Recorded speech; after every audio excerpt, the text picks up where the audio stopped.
Marcela had 18 years and all a life by in front. He lived in a quiet neighborhood of San Juan with his parents Javier and Rafaela, and was by begin his second semester in the Faculty of Psychology. It was the pride of the family, dedicated, cheerful, full of plans, and with a natural tenderness that disarmed anyone.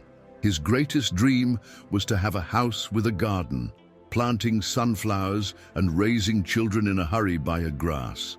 Her boyfriend, Fernando, accompanied her from the M14 Dutch, and together they spoke of the future with the certainty of those who thinks he has all he time of the world. But that April afternoon, while toward a video call with him, a sharp pain made her put your hands to your head. "Fer, it hurts. A lot," he managed to say before falling collapsed. From the other side of the screen, Fernando was shouting his name, impotent. Javier lifted her off the ground trembling, without understanding anything, while Rafaela, with the phone in his hand, he asked an ambulance amidst screams and sobs. The ride to the hospital was an eternity. Marcela did not react, her body inert in her father's lap, who kept repeating, "Hold on, my girl, Daddy, this here." In the emergency room, the doctors, they acted quickly, but after a tomography urgent, really fell like a blow from a sledgehammer. Brain aneurysm, brain death confirmed. There was no activity, there was no return. The room white was filled with silence, dense, and of those that only absolute pain can impose. Rafaela fell to her knees, while Javier burst into tears, as I had never done it before done. In the midst of mourning, Dr. Cayetano spoke to them about the possibility of donating the organs. And it was, at that moment, between sadness and love, the family decided transform loss in an act of generosity. But fair, when the equipment doctor was preparing to start the organ removal procedure, something unexpected. It happened. Dr. Carlos, a specialist in transplants, reviewed by last time Marcela's body when noticed a slight motion in his abdomen. He thought he had been an illusion, but then another came, clearer, more strong, a kick. Astonishment left him speechless. Immediately asked an emergency ultrasound. What they saw, the doctors the let paralyzed, a fetus, a tiny being barely 4 months old, with a heart beating strongly inside the belly of a young declared clinically dead. Cayetano suspended everything. The operating room was left in silence absolute. The unthinkable became real. Marcela was pregnant and her baby was alive. Are feeling something in this part? Then such maybe it's time to move on this channel. There are stories that deserve to be told. In a matter of minutes, the news reached the parents. Javier clung to the doorframe, unable to believe it. Rafaela, through tears, whispered, "My daughter, my grandson." Organ donation was cancelled immediately. The priority. Now it was another thing, keeping Marcela alive. The longest time possible for your body could continue carrying the baby. A committee was formed, doctor. They debated protocols ethical, were consulted specialists in everything country. Never had faced something like that. Marcela's body, although without brain activity, continued beating, breathing with the help of machines, feeding to that son with an inexplicable strength. What was supposed to be a farewell turned into a wait full of tension, hope, and a love that did not give up. Over the next few days, Marcela's room changed by complete. The flowers that were once condolences were replaced by drawings, children's toys, stuffed animals, and letters of support that came from people who were not even new. The story had been filtered in the hospital and, within a matter of days, local media began to talk about Marcela's miracle. However, within that room, the atmosphere was nothing spectacular. It was quiet, full of fear, and every beeping of the machines, it seemed, mark a heartbeat of uncertainty.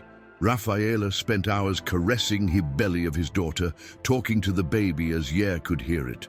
"You we hope with everything, the love of the world," he said with his voice choppy. Javier, by his part, passed nights whole, reading in voice high Marcela's favorite stories, such as Yair, His voice could open a door toward his consciousness. Fernando, Marcela's boyfriend, did not leave her side, not a single day. It was installed in a small chair next to the bed, and there he spent hours holding her hand.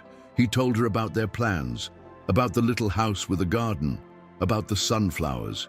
He cried in silence, cleaning him the face with a chiffon moistened, like, yeah, his presence could reconnect her with life. The doctors took turns with extreme precision to maintain a delicate balance that allowed the Marcela's body still working. Each analysis, each ultrasound, each minimum fluctuation in their signs vitals were treated as if it were a miracle in process. There was no guarantees, only one way uncertain, sustained by the faith of 3 people who refused to give up. Sometime you had to hold on to something without certainties. Tell me about it. In the comments, I want read you at 5 o'clock weeks after the discovery of the pregnancy. A complication put everything in risk. Marcela's blood pressure began to fluctuate dangerously, and the doctors they feared for the stability of the fetus. Dr. Cayetano gathered the family in the hospital conference room and spoke with complete frankness. We could lose both of them if this isn't getting better. It was a sharp blow. Rafaela collapsed in Javier's arms.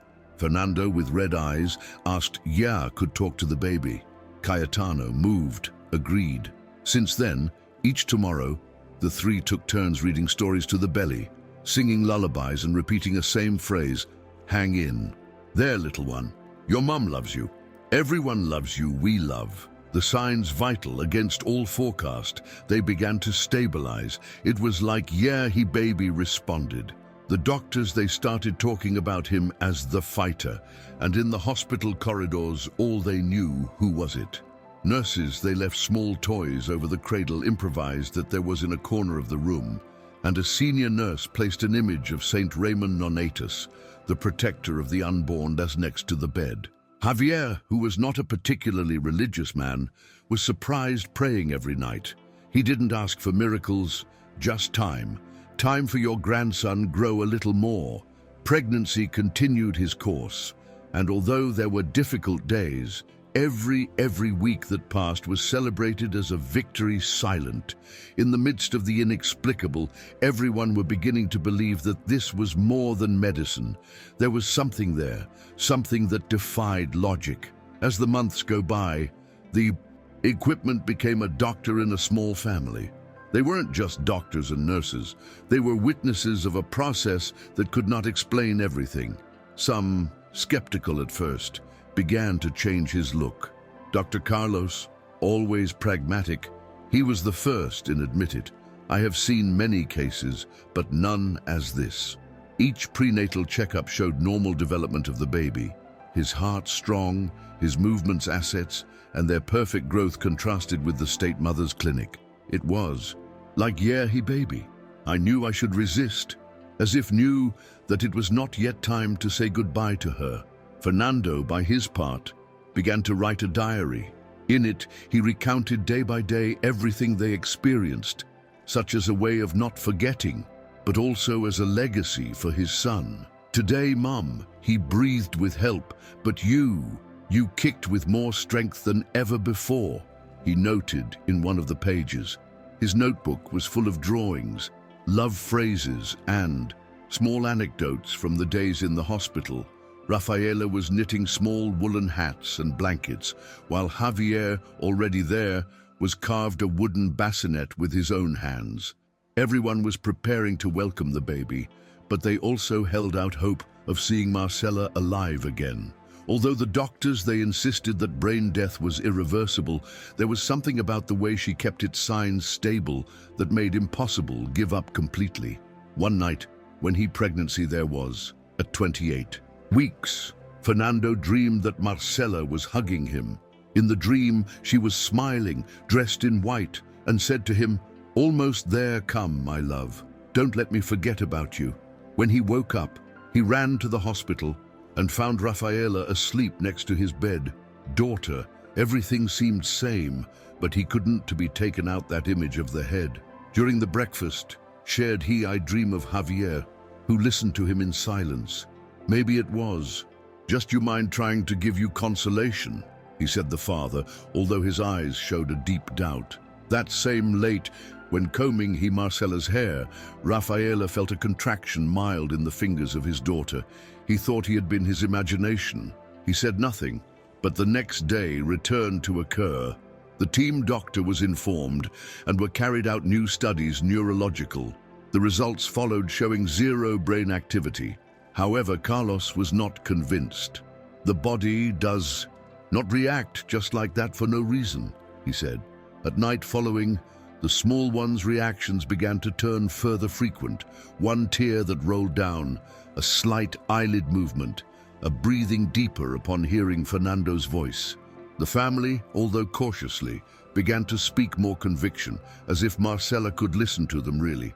They told him stories, they put his music favorite, and every day they reinforced his link with the baby. Like, all would form part of an invisible web that sustained both lives. No one dared to say it in voice high, but everyone felt it. Something was wrong, changing. In week 31, another event shook the team doctor. Marcela spilled a tear while I listened to a song she loved, Color Esperanza by Diego Torres. Rafaela was at her side at that time and did not have doubts. It was because the song, "She is there, we listen," Cayetano ordered. "Repeat the studies, neurological." This time, the report showed a slight, almost imperceptible, activity electric in certain areas of the brain. It wasn't enough to consider an awakening, but it was the first sign, concrete, that something was happening, moving in the interior. The news leaked among the hospital staff, and by first time in a lot time, the looks were filled with hope. Carlos was blunt. "We are not going to interrupt nothing. This body has not yet said his last word." From that day on, everything intensified. Rafaela talked non-stop next to her and heard, telling him each detail of the day. Javier placed a portable radio on the pillow with the soft music that he liked her. Fernando read to her fragments of his book's favorites and stories from the diary I followed, writing for his future son. And then, a late Kushti, something happened that they couldn't deny. Marcela moved 2 fingers. This time it wasn't a spasm. It wasn't involuntary. Carlos was present. He asked him to repeat it, and he did. Twice. Cayetano, who entered minutes afterwards, he checked him monitoring in silence and said, "This is no longer brain death. This is an awakening." No one could believe. After almost 4 months, something impossible was happening. The next 48 hours were a mixture of euphoria and caution. Cayetano decided call up a team external neurologists to confirm the results and understand the magnitude of the phenomenon. The specialists, they arrived from Buenos Aires and spent days evaluating Marcela. The diagnosis, it was clear, although still in minimum state consciousness, your brain showed the activity growing and consistent. "We can't explain it scientifically," said one of the neurologist's visitors. "But this young, this coming back." In the hallway, Fernando hugged Javier and burst into tears by first time in weeks. Rafaela did not separate, not a minute from his bed-daughter. On her face there was tears, but also a force that was born from instinct further powerful, that of a mother who never stopped believing. Meanwhile, the baby continued growing, strong and healthy. Already in week 34, the doctors began to consider the possibility of inducing her delivery before due date planned. Marcela's body, although stable, was beginning to show signs of exhaustion, but no one wanted to do nothing until you are certain that your recovery would continue in course. It was then when Carlos proposed a bold idea. Wait a week more and perform a cesarean section scheduled, allowing the baby mature a little more and giving it time for Marcela to continue evolving. Cayetano accepted on the condition of monitoring permanent. Every day it became in a new test, but also in a new opportunity to see the impossible become reality. At 35 weeks, the night before the cesarean section, the family asked for something special, to spend the last hours together in the room. The hospital moved for the story. He agreed. He brought an extra bed for Javier and another for Fernando. Rafaela accommodated sheets next to her daughter and caressed her face all night. It was a farewell, yes, but also an act of love. No one slept. There was a mixture of fear, hope, and gratitude that filled the air like a soft perfume. They spoke in low voices. They prayed. They sang lullabies. At 5 in the morning, a nurse came in to prepare Marcela for the procedure, and when Rafaela leaned down to kiss his forehead, she felt the hand of her daughter. Squeezed him the fingers. The scream that hit did run at full speed the medical staff. Cayetano was the first in enter, then Carlos, then everyone. The monitors confirmed the impossible. Marcela wasn't just squeezing her hand, she was opening the eyes, blinking, trying focus. Carlos leaned over and spoke to him in low voice. "Marcela, if you can hear me, move your head." And she did, just an inch. But she did. Rafaela's cries filled the room. Fernando fell to his knees. Javier covered himself, face with hands shaking. The whole hospital stopped. It was not a patient, anyone. It was the young woman who had challenged science. The mother who came back to life just in time to meet his daughter. The cesarean section could not wait, but now the mother would be present, not just physically, but conscious, to receive his baby. Snap part T touched his heart. Share it with someone who needs a little hope. Delivery room was prepared in a matter of minutes. The team doctor operated in a precision mixing, professional and amazing absolute. Marcela was transferred still with movements limited, but conscious. His gaze, although weak, he continued each face with attention. Cayetano approached before the surgery and whispered, "You are by due story, daughter." She nodded with a slight head movement. It was enough. The cesarean section started at 6:43 a.m., with Fernando and Rafaela waiting outside, holding hands. The minutes passed eternal, until suddenly a cry was heard, loud, clear, alive. Victory had born. Carlos went out with the little girl wrapped in a white blanket, her eyes moist. "It's perfect," she said. Rafaela fell to her knees. Fernando kissed the head of her daughter while tears wet him the face. Javier arrived in a hurry from the workshop where there was state carving a frame for the crib. He was a grandfather, finally. In the living room, Marcela, exhausted but wake up, could see your daughter by first time. They brought the baby to him, and with effort, he reached out to touch her. It was a brief moment, but eternal. In the operating room, some doctors, they cried in silence. Cayetano moved as few times in his race. He said in a voice trembling, "I don't know as explain it, but it was a miracle." Marcela was taken to care intensive, but this time with a diagnosis very different. His brain, which for months had remained in a state almost null, now showed activity growing. The team neurological had no explanation concrete. It did not exist in literature, medical case the same. Despite his weakness, Marcela could move her fingers, open the eyes, emit sounds soft. On the third day, he pronounced his first word, "Mom." Rafaela couldn't to contain himself. He launched himself about his daughter with a mixture of laughter and tears, caressing him the face, as Yer still would doubt being wake up. The news spread as gunpowder, media nationals. They arrived at the hospital.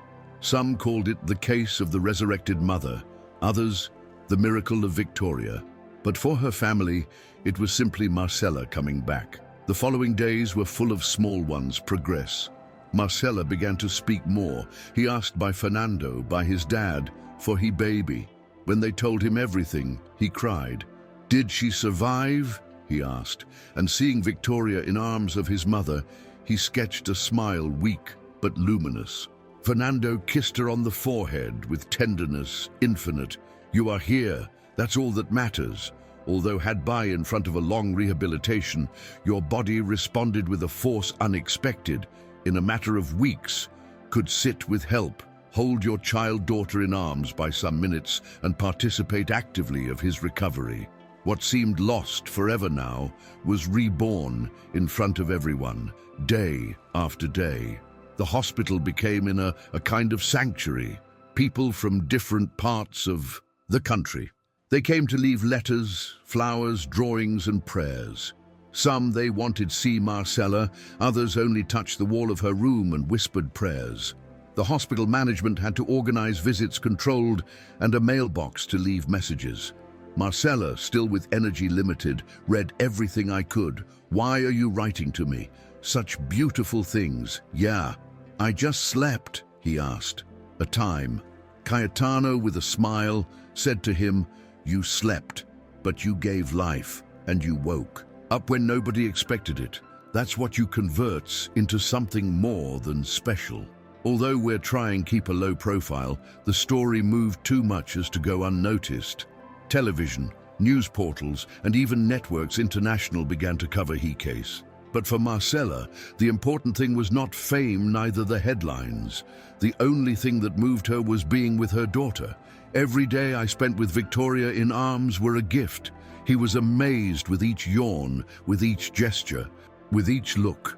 I don't want to get lost, not a second of it, she said. Rafaela was in charge of helping her with the care, while Javier prepared his room at home to receive to both of them. Fernando, who never stopped being, began to plan as reorganize his life, wanted be near Marcela and raised together with Victoria, although that would imply drop out of college for a while. I would do it 1,000 times. Yeah, that means see her smile, she confessed to Javier once afternoon, while they placed a crib next to Marcela's bed. 6 weeks after birth, Marcela was discharged. The hospital arranged a small ceremony, intimate, to say goodbye to her. There was no pomp, neither cameras, only doctors, nurses and relatives who had accompanied every step of the process. Cayetano, with moist eyes, hugged her before she left in wheelchair, with Victoria in arms. You taught me more than any medical book, he told her. She smiled and replied simply, you never stopped believing. The exit. It was slow, symbolic. Rafaela and Javier walked to each side of his daughter, while Fernando pushed the chair.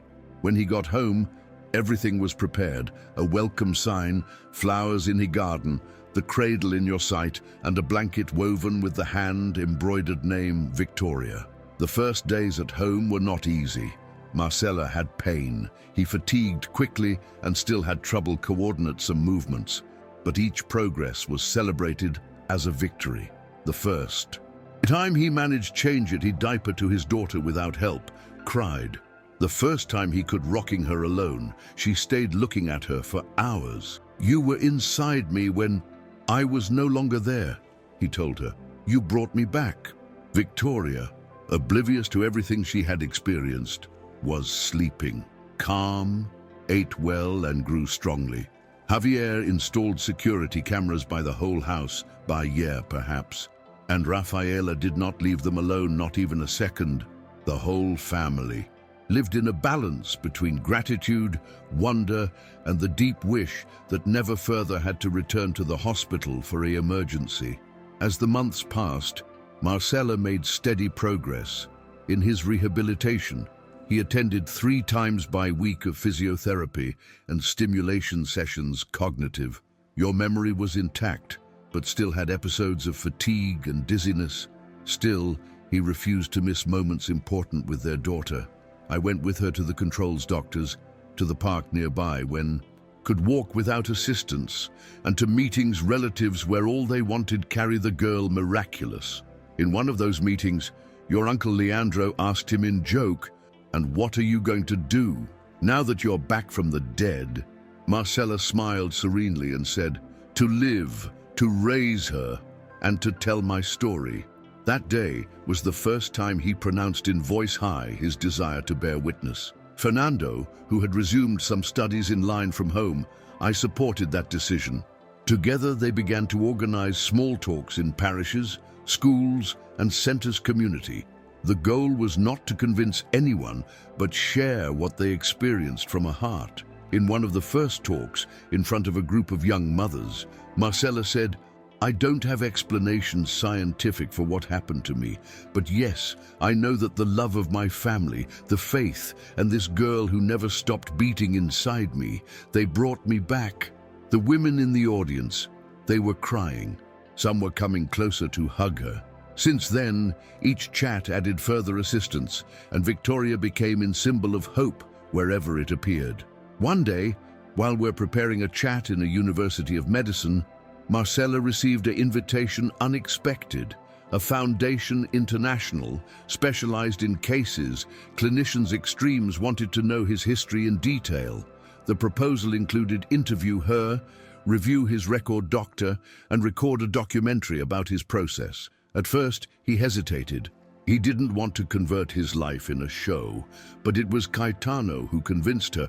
Marcela, UK's can change protocols, inspire studies, open paths, and about everything can teach humanity to whom sometimes we forget that the patients are not just numbers. She agreed. For weeks, the recording equipment were in his house, in the hospital, and in the places that marked his way back to life. The documentary was released with the name Victoria, More Beyond Science, and it quickly went viral. Not for he morbid, but by depth emotional story. Doctors, students, and ordinary people were moved by the story of that young woman who, declared dead, she woke up to give birth. The messages, they arrived from different countries. Some they counted stories similar, others simply they were grateful by share hope in the midst of times difficult. Marcela read each comment with a mixture of humility and surprise. Never imagined that his pain, his struggle, and his daughter would become into a beacon for so many.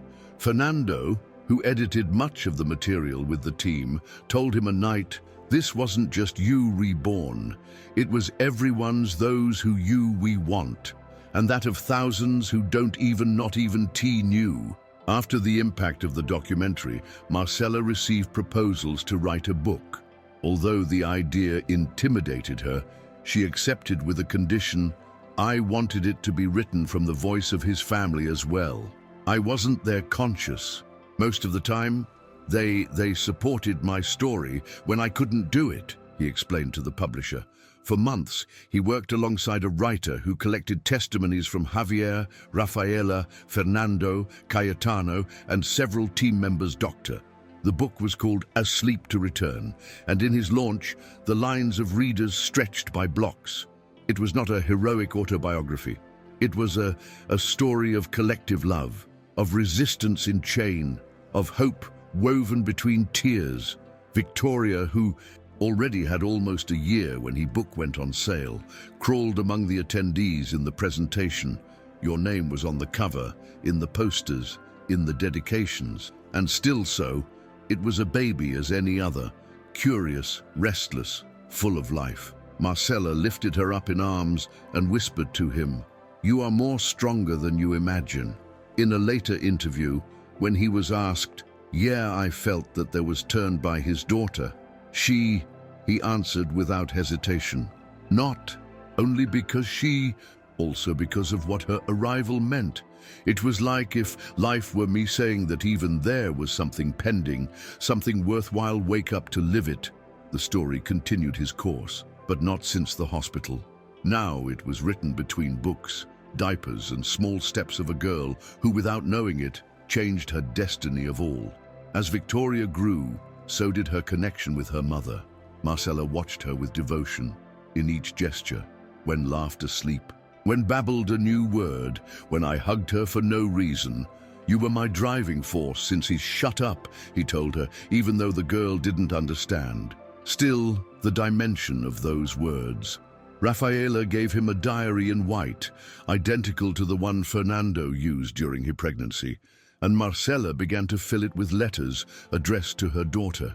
"I want you to read everything someday this and know that you life. It started before you could open the eyes, and that already then you were a warrior." With the time, Marcela also resumed her psychology studies. Although at first she could only attend classes virtual, little by little he returned to university in person. Her teachers welcomed her with arms open. Some already they knew his history. Others found out when they saw her appear with Victoria in arms. In one of his first shares in class, one partner asked him as there was faced so much pain. Marcela stayed in silence some seconds, then replied, "I didn't face it alone. I was supported others when I couldn't hold me up. And that is also strength." His return inspired many and was soon invited to give talks in one's own university about resilience, trauma and motherhood. She spoke from he whose place there was touched background, and there was found a reason to go back up. Fernando, meanwhile, continued to surprise everyone. Despite his youth, he assumed paternity and the accompaniment Marcela's emotional state. She worked part-time as designer graphic and dedicated the rest of the day to be with her daughter and help at home. When asked by that, did not go away like so many others would have done. He answered simply, "Because I love her. Because she, there would be done the same by me." One day, in the middle of a walk with Victoria in arms, stopped in front of a square and without warning, proposed to her marriage to Marcela. There was no ring, no flowers, just one ask, sincere, and an answer. Still further emphatic, yes, without a doubt. The wedding was intimate in her Marcela's parents' garden. The flowers were sunflowers, like those that she always there was dreamed of planting. Javier them crop especially for that day. Rafaela made he dress of his daughter with fabrics that she had saved from his adolescence, and Victoria with a little ribbon yellow in the head. It was who he took the rings, helped by a cousin. The ceremony was simple, but full of meaning. It was not just the union of a young couple, but the celebration of a life recovered from a promise fulfilled, of a family that defied the impossible. Cayetano and Carlos were there too, as guests of honor. And at the end, while sounded a soft song, and the lights hung between the trees, Marcela whispered to Fernando, "We didn't have a normal start, but yeah," he further brave. As time went by, the family decided move to a larger house, spacious, with garden, such as Marcela always there was. Dreamed, it was a moving loaded with symbolism. Upon stepping on the land of their new home, they planted the first sunflowers together. The three, Victoria, already walking, he put his hands in the ground while he laughed, non-stop. "This is your home, my love," Marcela told him. "Here began everything, even before you were born." Javier and Rafaela moved near, in a house next door, to be always available but respecting his new family space.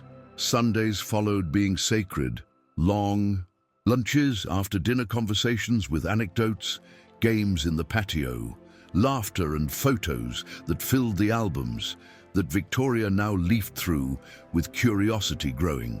To the 3 years, Victoria made a question that no one expected so soon.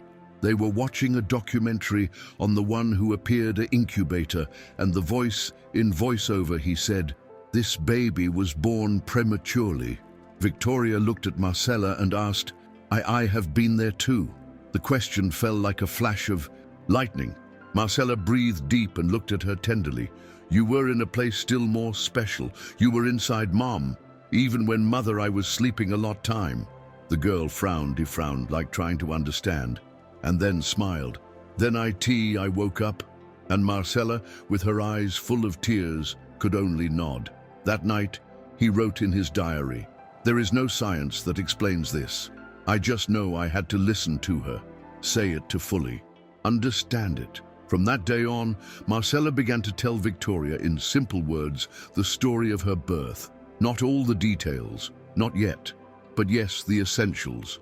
What was very expected, that Mom slept a lot time but that love woke her up. That Dad and grandparents took care of her before she was born, and that together they overcame a big scare. The girl listened attentively and then continued playing, like will store each word in a corner secret of his mind. Fernando and Marcela agreed that with the time they would tell him everything. No embellishments, but with lots of love. They wanted Victoria to know where came, and by that his life there was touched so many others. When fulfilled 5 years, Victoria asked, "Go to the hospital where Mom came back." It was her idea. She brought flowers, a drawing, and a letter she wrote with the help of her grandmother Rafaela. At the entrance, she hugged Cayetano, who was still working there, and said to him, "Thank you for take care of my mum and me." The doctors and nurses who remembered her were moved to see her so big, so healthy, so full of light.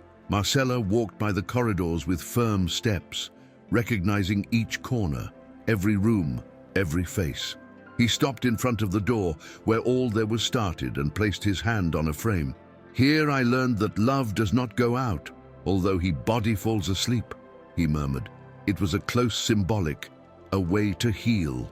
From other place, without tubes, without monitors, only with presence and gratitude. After that visit to the hospital, Marcela decided it was time to close a cycle and open another. It began to write his second book, this time addressed to mothers, to women who had faced losses, traumas, fears, or simply the loneliness of raising children without a safety net. He titled it, "I Woke Up, Being Mom." And it wasn't a self-help book, neither a guide doctor. It was a story intimate, full of mistakes, doubts and learning, in the one who shared not only his experience in the hospital, but also the later years. The blame, the fear that something would happen again, the vertigo of feeling that everything depended on her. The book, it was a success, not because spectacular, but by honest. Women of different countries wrote to him saying, "Your story saved me at my worst moment." Meanwhile, Victoria grew up with curiosity and tenderness. She was a sensitive girl who cried when she saw that another child fell in her park, which embraced strong without needing words, that stayed silent, looking at the stars. Marcela watched her with admiration. "You have an old soul," she told her, in joke. At 6 years old, Victoria asked him a wooden box to store things important. In it, he put drawings, stones that he collected in walks, one hospital bracelet, and a clipping from the book with your name. "I want to remember all the beautiful things that people say I experienced," he explained. Although he didn't remember anything about in the first few months, Victoria sensed that her life had a special weight, and Marcela, far from burdening her with expectations, only accompanied her to discover it in her own way. Rhythm.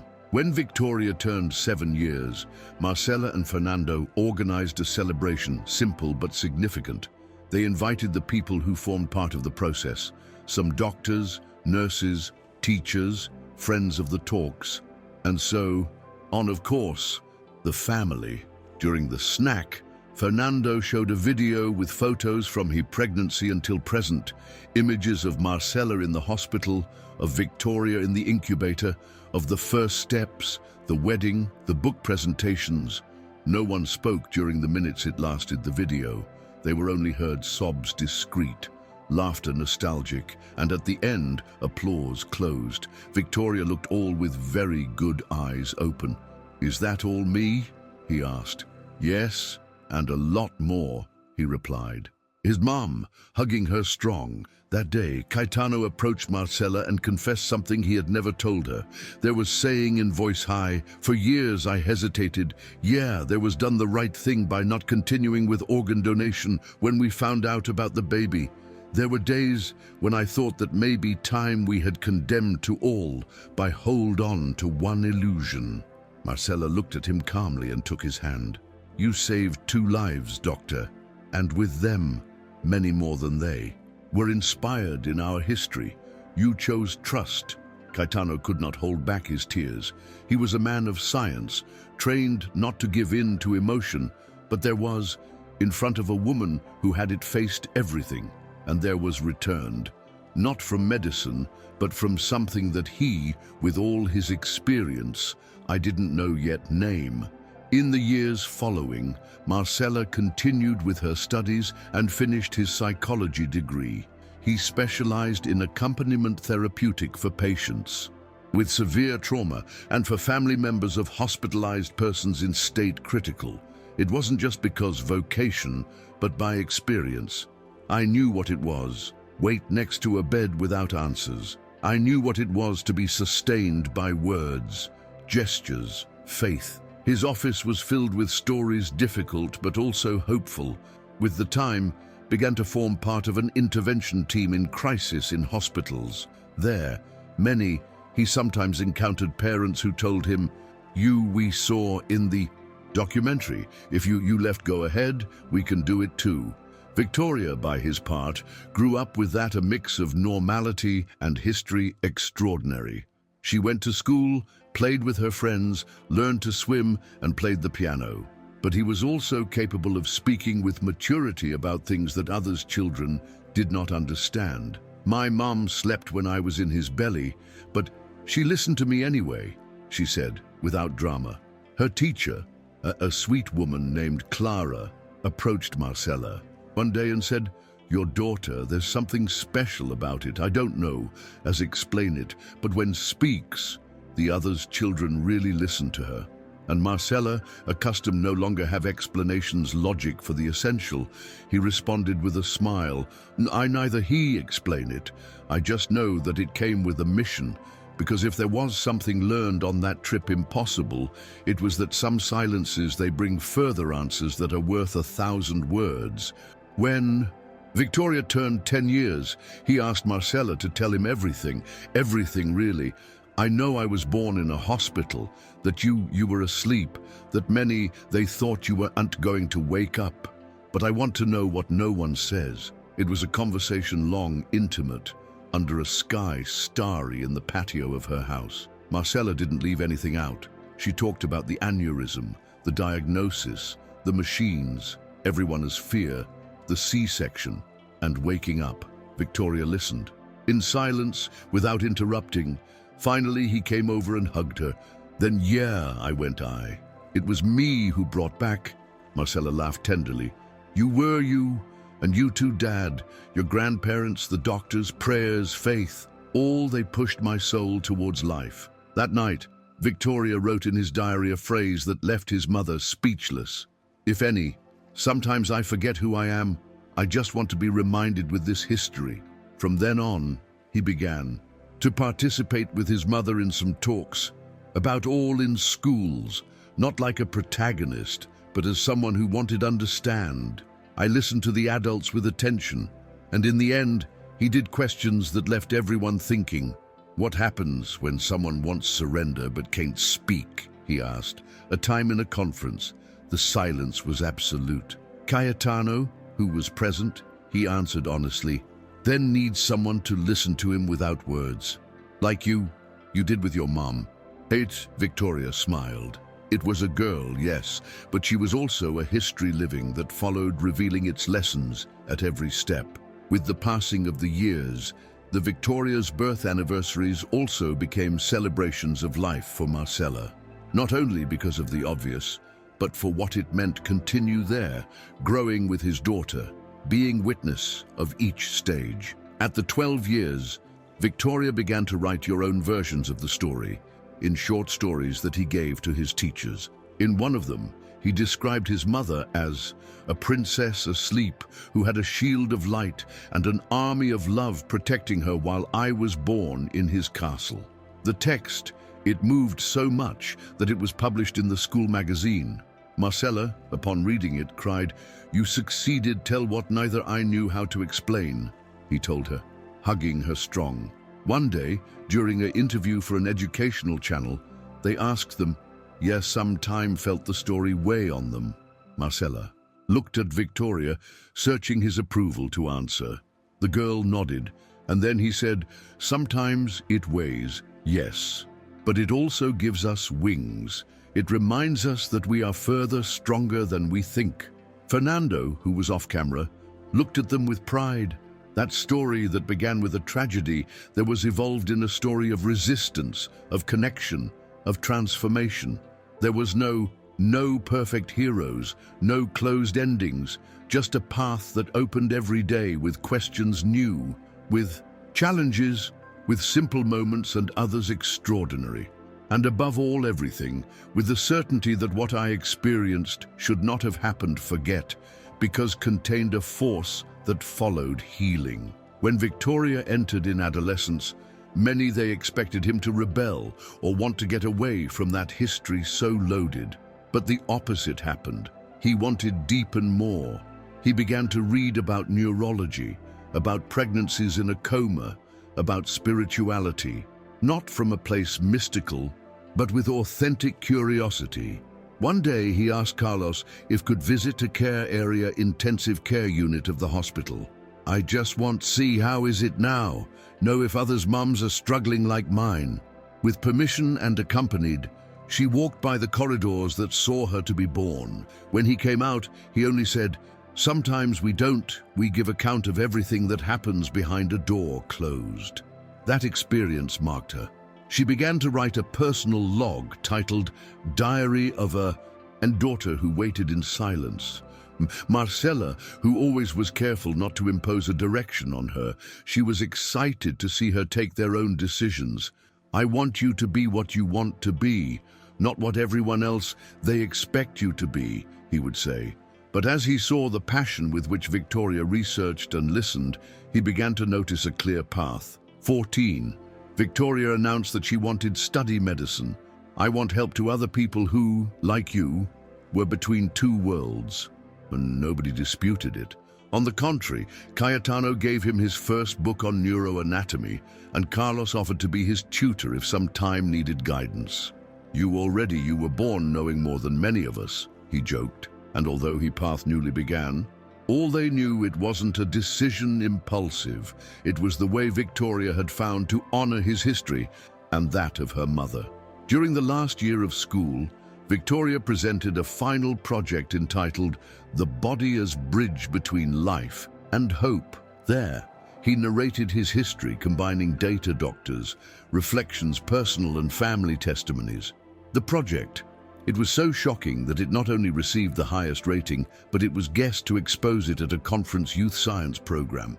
At the end of his presentation, projected a picture of her mother holding her newly born, still in the operating room. "This photo is proof that even at the most dark, there is light. And sometimes that light comes in the form of love." The audience whole stood up. Cayetano, sitting between the public, it was cleaned a tear without anyone noticing. Marcela, from the back of the room, she felt something inside her complete. Not because he recognition, but because I saw his daughter stand up with autonomy, without fear, without shame of their origin. That pregnancy impossible, that silent struggle, that life suspended in a bed, everything there was. It was worth it. They weren't wounds, were footprints, and Victoria wore them proudly, like a map that guided her without regret.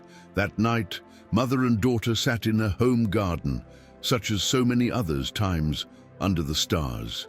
"Do you think everything this passed by a reason?" Victoria asked.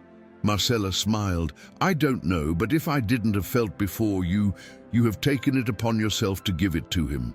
And in that silence shared, they found the answer that so many times had wanted, were alive, together, complete. Shortly after entering college, Victoria received a scholarship to participate in a research program about awareness in states critics. She was selected from among thousands of applicants, and upon submitting his motivation letter, he wrote a phrase that summarized everything.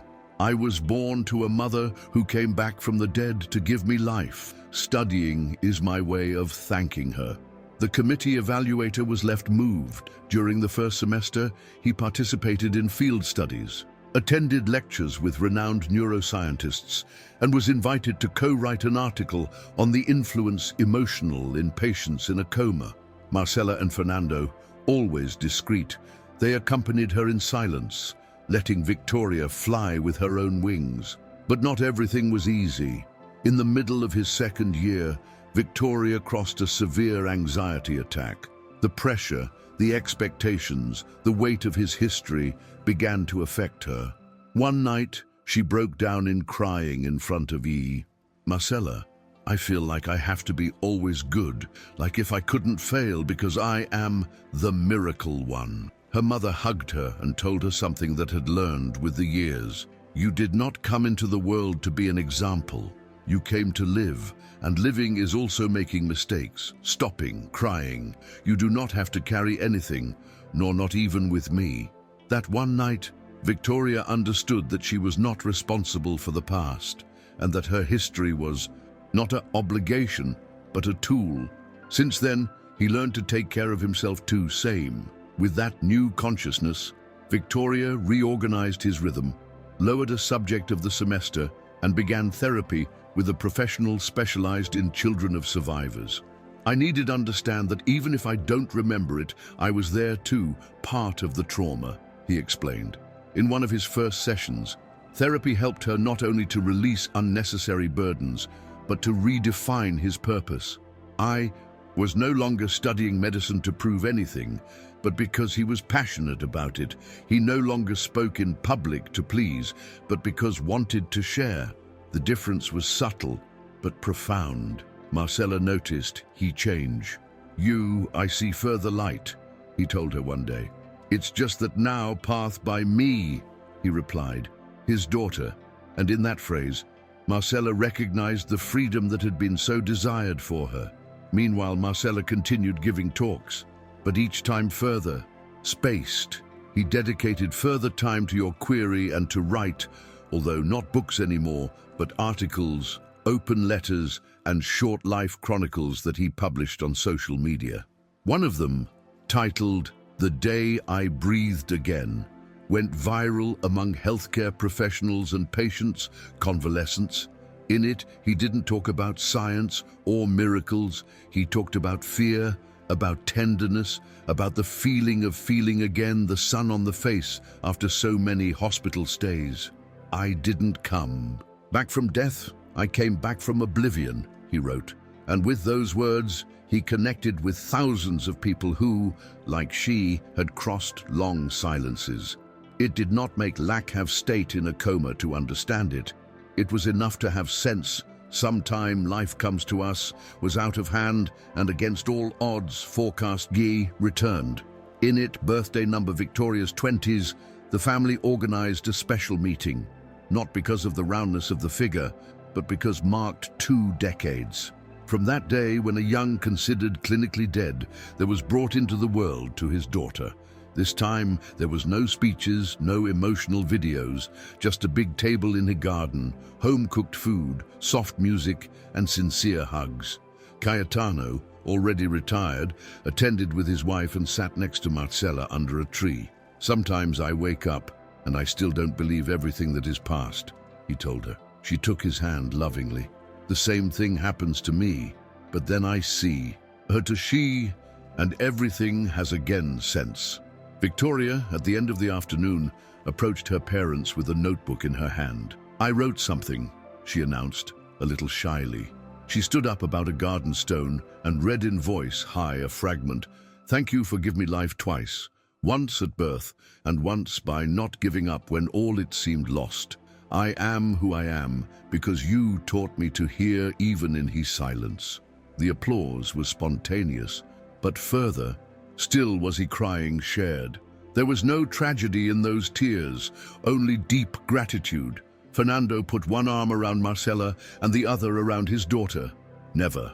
I imagined that one nightmare would end. So, he murmured.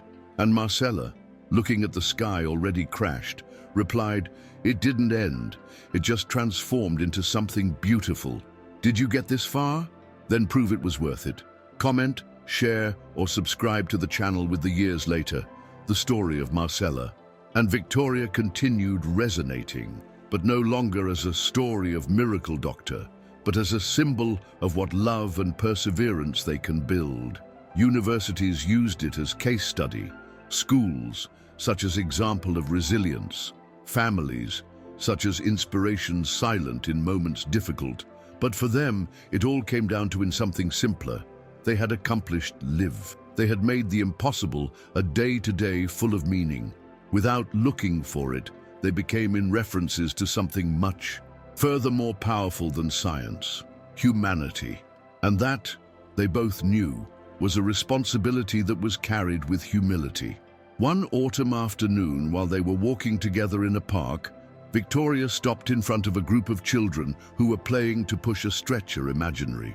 They laughed, they shouted, they pretended to be doctors, a little girl small. She said, "I am the doctor who saves Mum asleep." Marcela and Victoria looked at each other surprised. They didn't say anything. They just sat in a nearby bench in silence, watching how the story that sometime it was only yours now did not belong to them. There was passed to other hands, other voices, others' games. And in that invisible contagion, they understood that the true miracle was not awakening. It was having left a footprint that would remain alive even when they were no longer there. With the passage of time, life was taking new forms. Victoria became in medical, such as there was dreamed, and started working in a care unit, intensive neonatal. Every time I held a baby premature, he inadvertently remembered his own beginnings, although he did not speak about it often. In a occasion, a mother in state critical was admitted with her baby still in her belly. Victoria did not intervene as professional. I wasn't assigned to the case. But visited the family in silence, leaving an anonymous letter in the waiting room. I don't know who or neither as will end this history, but I know that even in a deeper silence, something can to blossom. That mother survived. No one knew never who left the letter. Marcela, by his part, had been retired from the spotlight's public. She lived with Fernando in the same house as always, surrounded by plants, books and memories. Sometimes she was called for interviews, tributes or conferences, but I preferred right from his corner. Victoria visited her every weekend, with fresh cookies, baked goods, or hospital anecdotes. One afternoon, while they took tea, Marcela asked him, still believed in miracles. "I don't know, the would call, so," Victoria replied. "But yes, I think there are things that escape logic. Like you, like me, like everything we were." They held hands in silence, and for a moment they weren't mother and daughter. They were two survivors who shared a common origin, the decision not to give up. Victoria continued his path, now as doctor, daughter, a woman, but also as living memory of a story that there was challenged diagnoses, overcome fears and sowed love where there was only uncertainty. Never need prove nothing, because already all was saying in his name, Victoria. Not just one girl, that of a mother, that of an entire family who chose believe when all indicated the opposite. And so, generation after generation, the echo of that love would continue beating in each story that began with a simple gesture, not giving up. Snap. History let a fingerprint in you. Subscribe so you don't miss the next ones, because sometimes a history can change it all.